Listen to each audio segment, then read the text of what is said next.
Hi there, this is guitarist Hristo Vitchev again. This is part 2 of the Chromatic 251 video lesson. In part 1 we covered the way to harmonize a chromatic melodic note on the first string using the 251 progression in the key of C major.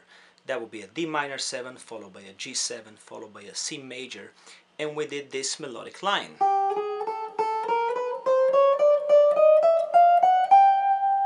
Now in this second part I want us to do exactly the same thing, but this time on the second string.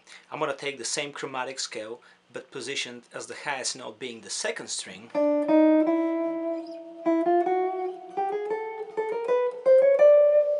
And use some of the voicings for the D minor, G7 and C major that would be putting that melody note as its highest note.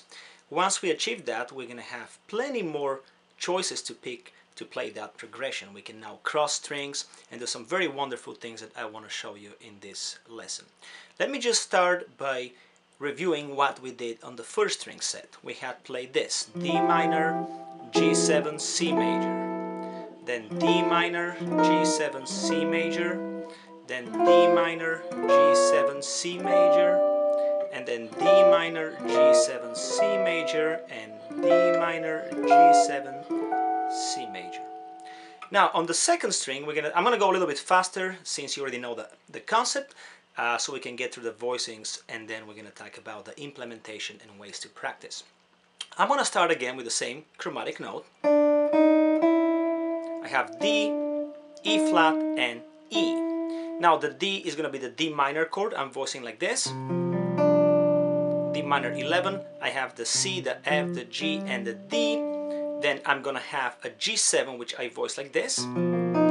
Has the E flat as the highest note. I'm playing B, F, B flat or A sharp, and E flat.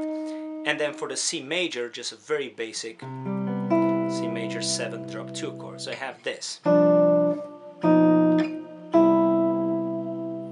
Now the next melodic line, we're gonna start from E. E, F, and F sharp.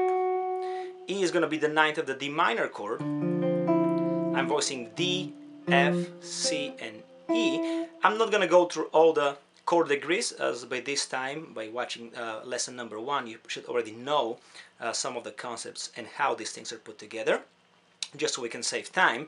But this is a D minor 9. Then for the G7, I'm voicing a D flat triad over D, which works as a G7 flat 9 sharp 11, having the 5th, the flat 9, the sharp 11, and the flat 7 of D. And then for the C major we get an F sharp, which is a sharp 11. So I have this. The first two sets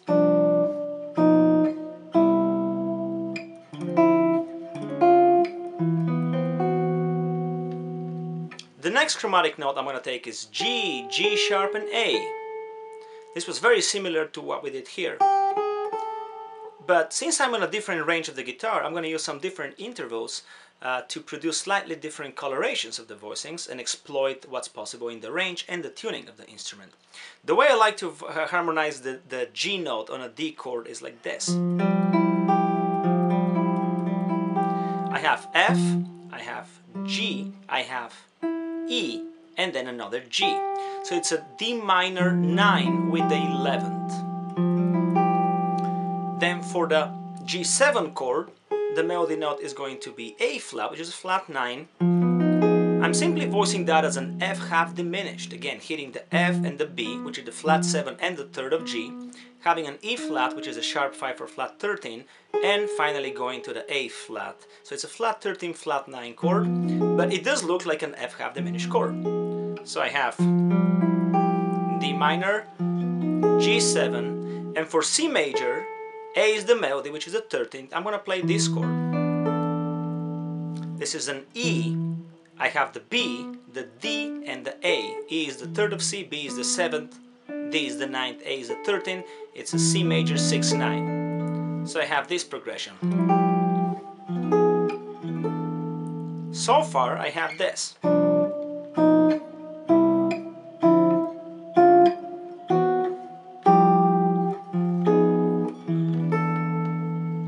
Then we're going to continue with the A, B flat and B. So now A becomes the fifth of D minor. I'm going to voice it as the relative major. Same thing we did here on the first string set. When we voice the A, I use an F major drop 2. I'm going to use the same voicing here. I'm playing F, C, E, and A, which are the flat 3, the flat 7, the 9th, and the 5th of a D minor chord. For the G7, the melody note would be B flat or A sharp. That's a sharp 9 of the chord. I really like this piano voicing. I'm using a B, an E flat, an F, and a B flat, which is a flat 13 sharp 9. I'm using the 3rd of the chord, the flat 13, the flat 7, and the sharp 9. And then for C major, the melody note will be a B natural, which is the 7th. I'm going to bass a C major add 9. I'm playing C, D, G, and B. So this progression would go.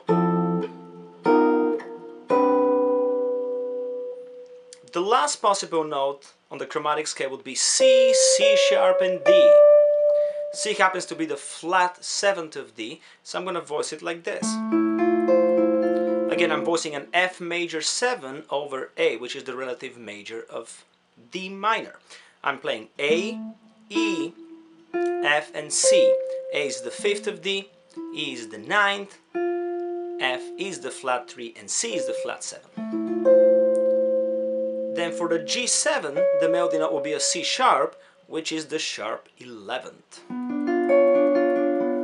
I'm going to play this voicing, which has a B, a D, an F, and a C sharp.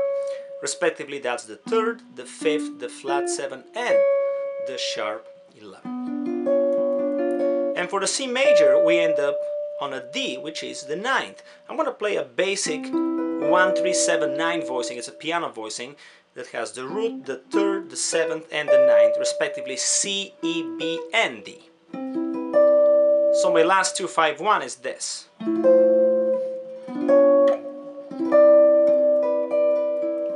If I run all of them together, we have the entire chromatic scale. On the 2nd string, we have this.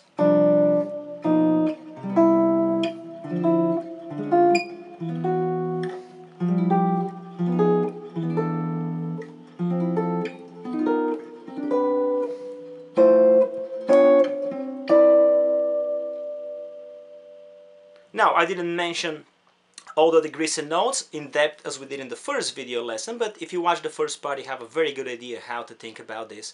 Also, all this is available in a handout.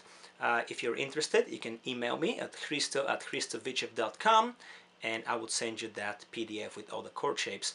Also, a lot of these chord shapes that you might not be familiar with come from my book called Between the Voicings, which is also available for sale on my website. It's about 300 pages of all the voicing studies that I have done over the years. But now here's the next idea, which is how to combine the 1st and 2nd strings to produce some more complex 2-5-1 movements. I'm going to start by playing a melodic line that uses both 1st and 2nd strings. I'm going to play my 1st note on the 2nd string, followed by the note on the 1st string. Then I'm going to move a half step higher, play the note on the 1st string, move to the 2nd, and then move a half step higher, play the note on the 2nd, and move to the same fret on the 1st. So we have this melodic line which moves in 4s, but also in a chromatic fashion. What I'm going to do is I'm going to reserve each fret for a particular chord. The first 2 notes are going to be my D minor voicings. The second 2 notes are going to be my G7 voicings, and the next 2 notes are going to be my C major voicings. I do have voicings that harmonize every single one of those notes, so it should be not a problem to put those in a very comprehensive way. If I harmonize the first note, I'm going to use my 2 chord on the 2nd string. When I move to the first note, I'm going to use the 2 chord on the 1st string. So I have this. When I go half step higher, this has become the melody note of the 5 chord, so I'm going to use the 5 chord from the 1st set, and then when I move to the second string, I'm going to use the 5 chord from the second string set. So I have this. And when I resolve half step higher to this melody, I'm going to use the C major on the second string set, and then move it to the C major I had on the first string. So I have this very cool modern chordal intervallic structure in fourths, harmonized with 2-5-1.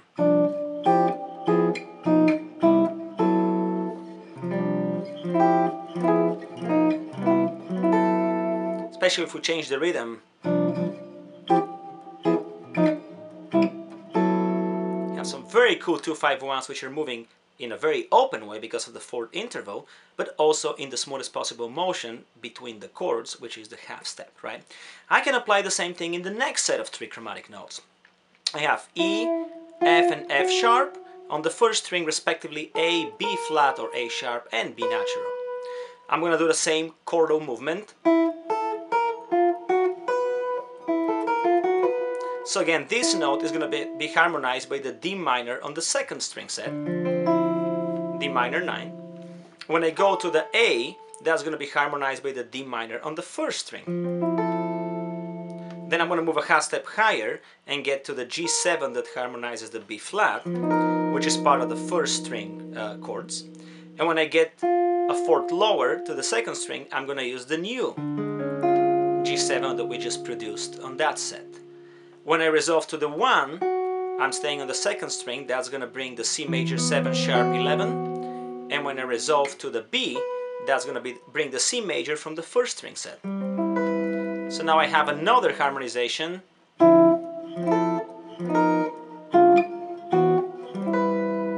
Again.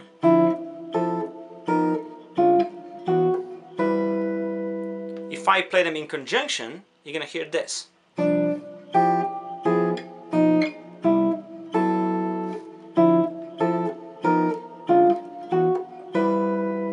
Of course, you can get very creative with the rhythm and the placement and syncopation, anticipation and all the fun stuff, but this is just to go through the way I think about the voicings. Then we move to the next chromatic notes. Now I'm all the way on the G, I'm going to play this. I'm also going to create the entire movement by moving in fourths. And so now harmonizing that, again the G is on the second string, so I'm going to use one of the new voicings. This is a D minor. Then I'm going to move to the C, which is harmonized by this D minor, so I have this. Then we move half step higher to be able to descend by a fourth. So now this is a C sharp, this brings the G7 sharp 11 from the first string set, and then it's going to move to the A flat, which brings the G7 flat 9 flat 13 from the second string set. So we have this. And then the C major is going to get these two notes. So A, it's harmonized by the new voicing we just did, moving to the D, which was harmonized by the voicing from the video lesson part 1 on the chromatic 2-5-1s. So now I have the new set.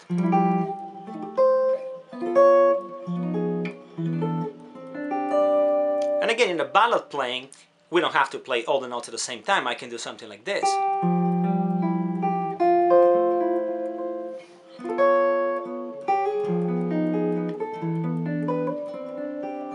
Right? More lyrical.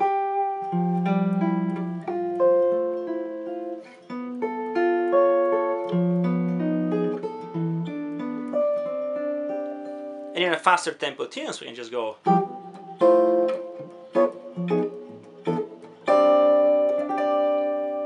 Very cool. So then we keep going. Now I have A, B flat and B natural. On the first string D, D sharp or A flat and E. Again, I'm going to create the fourth movement and harmonize it with my two sets of 2-5-1s. So for the D minor, I'm using my F major here, which has the A on the melody. Then I'm going to go to D on the first string and use the respective voicing that was found on top of that note. So I have this. Then I move half step higher, get these two notes for the G7. So the first one would be this. This is the G7 from the first string set. And then for this note, which is the sharp 9, we're going to bring the new G7. So we have.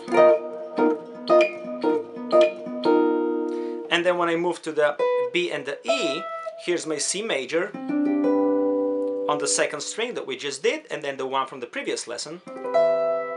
So the entire 2-5-1 goes.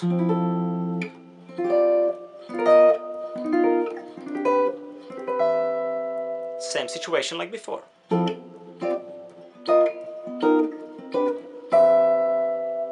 And then that leaves us with one last progression, one last unit, which starts on the C, C sharp and D, followed by the E, the F and the F sharp.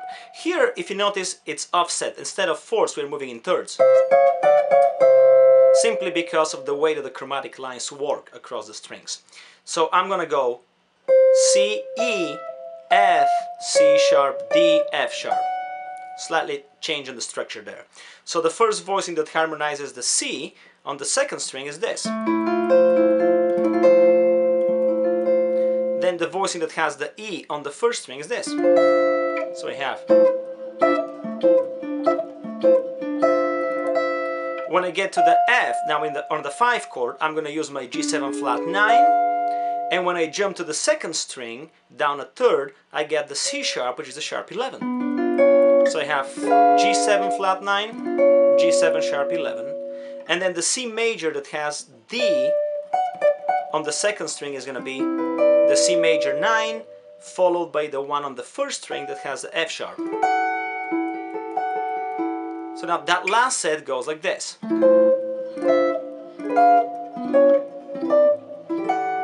Same thing. Or if you play it more as a ballad.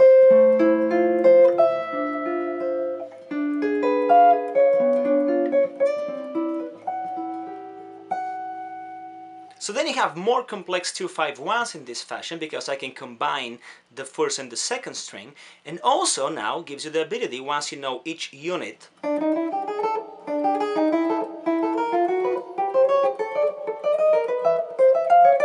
once you know which one of those units, I can of course go in between positions. So I might be able to play a 2 on the second string, then jump all the way to the first string but quite an interval higher, then go maybe to this one, then go to this 5, jump to this 5, then resolve to this one, and then jump to this one, and maybe the last one. So I can play a 2-5-1 that really combines all of this, especially in a slower tempo song, on a ballad, or even in faster tempos where you have many rotations of the same progression. You would have quite some options to exploit these harmonies and these colors, right? So maybe something like this.